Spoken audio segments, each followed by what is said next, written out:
Mike, the John Show. Back, new night. Mike, we're here to talk about the NBA trade deadline. It was better than I thought it was going to be. I thought it was going to be a slow one, but it was pretty good. Pretty good. You thought teams made the right moves? Yes and no. I'll start out with basically what the Wizards did. Washington Wizards was a fire sale. You know, pretty much. Yeah, right. The team. Listen, the team. Let's dump all our players. More or less. The team wasn't good with Gilbert Arenas. As good as he was, the Wizards weren't really contending. Yeah, they'd make the playoffs, but in the East, under 40 wins gets you there. But the big trade that happened on the day of the All-Star game that went through to the Dallas Mavericks was, basically, two scrubs. Being two scrubs to the Wizards from Dallas. James Singleton, Quentin Ross, Drew Gooden, who's like a throwaway basically. He's okay. And then Josh Howard, who was going to be gone from Dallas anyway. He was having problems. The news came out before that he sat a game with a stomach illness. They said, at least that's what the Mavericks claim. They say that they sat him because he was hungover. Oh, really? And then they wanted to protect his trade value, so they just said stomach illness. But I guess he's got problems. And then the Wizards trade pretty much the core: Caron Butler, Brendan Haywood, and Sean Stevenson, who people are actually underlooking in that trade. Yeah, he was going to Washington, maybe on Dallas. He's going to get lost in the rotation now. But a good move for Dallas. I mean, Dallas is good to begin with. Yeah, Dallas has always been a pretty solid team. Exactly. The last decade, they've really improved, obviously. And it gets better. You replace, especially your bench, Brendan Haywood with Drew Gooden, that's pretty good. Yeah. And, Caron Butler always was one of the better players on the Wizards. And you know what? You put him into the Dallas lineup.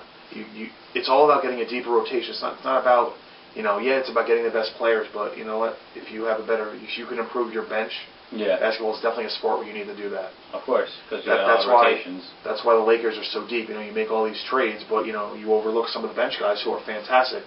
The Lakers can probably put their bench on the floor and beat some NBA teams. Yeah. That's how it goes. Without Kobe Bryant, Paul Gasol, Lamar Odom, Andrew Bynum. And the list goes on. Yeah. The list goes on for that team. But yeah, for Dallas, it's a good trade. I think they got the better of the Wizards guys. Yeah. As far as whereas Cleveland, they get Antoine Jamison, they get Sebastian Telfair, but he's a throwaway. They have too many guards. Telfair ain't gonna fit there. But Antoine Jamison, they gave up a lot.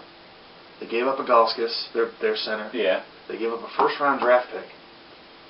And, I'm always in favor of keeping a draft pick, but again, for Cleveland, it doesn't matter. Well, for Cleveland, if they keep LeBron James, then it's, okay, whatever, first-round pick. But LeBron's walking. Yeah. And then, of course, the Wizards get Agalskis, but the problem with that is they're saying that the Wizards are just going to buy him out, and then he might go back to Cleveland after 30 days. Okay. Teams are saying they wish they could change that. Yeah. But you know what? The rules there ain't going to change anytime soon. So you might see Agalskis right back to Cleveland in a month once he gets his buyout. Which hey, you know what? Take a month off. You're going to have fresh legs. Yeah. In that rotation, it'll work perfectly. The Clippers, of course, were the third team involved in this trade. They get Drew Gooden. The Wizards flip him. Drew Gooden got traded 2 times within a week. So Drew Gooden finds himself in Los Angeles now on the Clippers. I don't understand why the Clippers traded Al Thornton.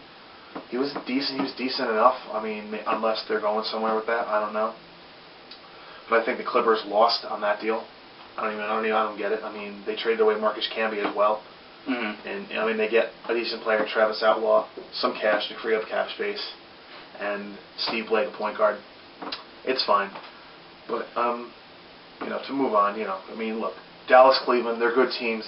You know what? If a team like that gets stronger, it's just going to solidify them more, especially in a mediocre Eastern Conference. Obviously, even though Jameson the past couple nights hasn't played the strongest, you know what? It's still solid. Yeah, solidifies. It's an adjustment. Exactly. You know what? You're not going to come in first game, with very few exceptions. Especially a bigger player who needs to fit into a deeper rotation than he was used to. Now, big notice there, actually, when we speak of this trade with Jameson, was Cleveland was a big talk of trading with Phoenix, Phoenix, yes. Amari Stoudemire, and are you shocked that Stoudemire didn't move? Yes, because he's going to be a free agent, within the year. And you know what? I mean, I think the GM, Steve Kerr, for Phoenix was like, well, I'm not going to give him away. Yeah, but you know what? If he walks, you get 0 for him. Yeah. So, you should take something at this point. Phoenix, you know what? They're slipping. They're not the contender they used to be. Steve Nash is 36 years old now. Yeah. I mean, he's only got so many years left. He's still very good. He made the All-Star team, but again, that's fan voting. It could just be. Of course. Allen Iverson was an All-Star starter if you want. Let's not get into that. That's why that's a broken system. But I am surprised. I mean, unless they're going to make a run for him and re-sign him, I don't see that happening now. But yeah, Phoenix definitely lost out on that. Just getting something, a first-round draft pick, if you're going to build for the future. Of course, and who can ever say a first-round draft pick is going to be a bad Especially thing? if you're going to trade. I mean, if you're going to trade with a good team, it ain't a great one, so maybe you're better off. But if you get nothing for him, you ultimately lose.